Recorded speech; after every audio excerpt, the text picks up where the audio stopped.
And then we have a list, a huge list of animations, kicks, punches, uppercuts, and the special moves and stuff.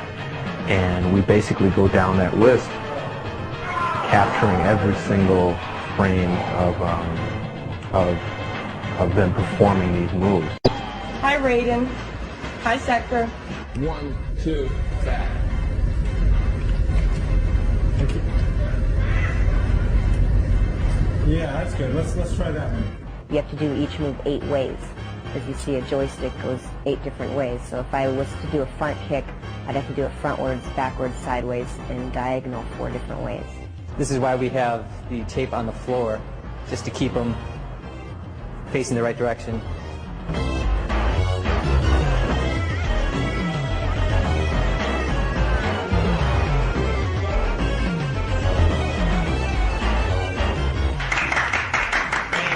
Here's the camera that takes in the signal. We run signals into our Betacam recorder, and we also run a signal here into our PC. And then on our PC here, we have one of our boards connected to that. And also, this is where we do the actual grabbing of frames to be digitized. You can kind of see our talent out there, and I'll really quickly grab some images of them. That's good, Tony. We're able to click through frame by frame, delete the frames we don't want, keep the frames that we do like. As a matter of fact, you know what we should do? Is shove them. We should shove them. We should have done that from day one. Somebody just push them real hard. We should just. All right, now the next animation, just stand there. Push.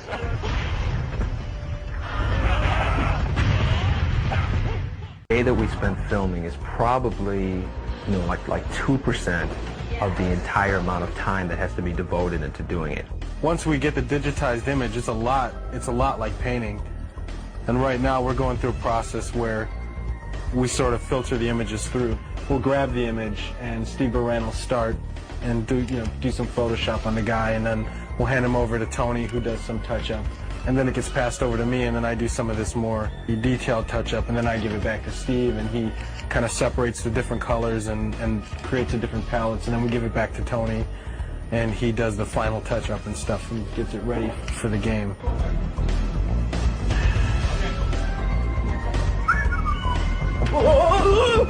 I did a drawing of this and everything. In 3D, you can make it any size and any lighting, any angle you wanted. Dave Michich did this, the 3D version.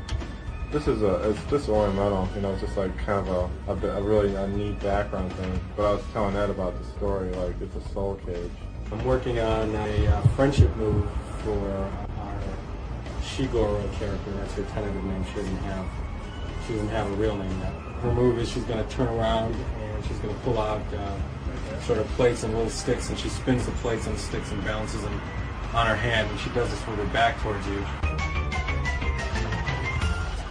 Shiva wins. Friendship. This is Shang Tsung morphing into the robot ninja, who we call Ketchup right now, because right now there's a red guy and there's a yellow guy, so we call them Ketchup and Mustard. But they will have real names later on.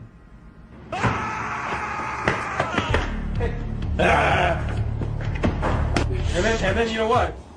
And then we can give them numbers, so it'll be poop on you too, Right.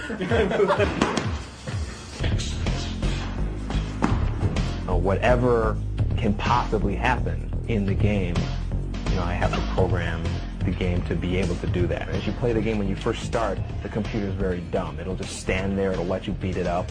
And then as you fight the second guy, it'll get a little smarter, and then the third guy a little smarter. And it has to be progressive. It has to be something that's, a smooth increase in the difficulty, because if you play the game the first time and the computer kills you, you're not going to want to play it again. There's comfort in knowing that the other person is doing their job beyond your expectations. The good thing about working with that is you can hand them some artwork, and you can, you'll see it in the game pretty quickly. Time! You tell me time! 1 second. Well, we test the games. When it comes close to the time that the game is done, they have us come in and we just play it. We play them all day long and look for bugs. The difference between Mortal Kombat 2 and Mortal Kombat 3 is that they added a run button, and when you use the run button, it makes you aggressive towards your opponent. You're going to have to keep on using the run over and over and over to attack your opponent. What we're going to show you now is a few simple combos that'll get you started playing.